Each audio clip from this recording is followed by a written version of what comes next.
If you want to add an observation to an already existing spot, select the spot on the map in the app. This is easiest to do if you have your GPS turned on. Then, click on the small plus in the blue circle. First of all, take a picture of the stream. This way, other citizen scientists can see what the stream looked like when you visited the spot. If you're happy with the picture, you can upload it by clicking on OK. Now, fill in some information about the stream.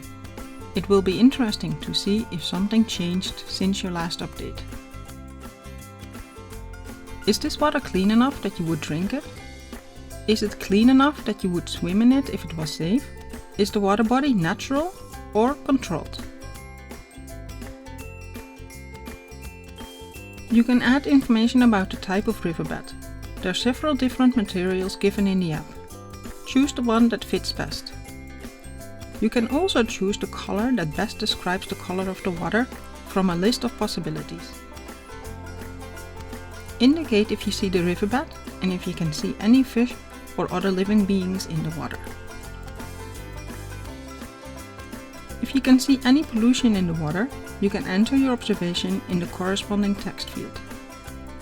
Finally, mark the checkbox if the water body you observe dries up sometimes. If the stream carries water all year round, you can leave the checkbox blank. Check if the date and time of your observation are correct. Then save the spot. Thanks a lot for your contribution.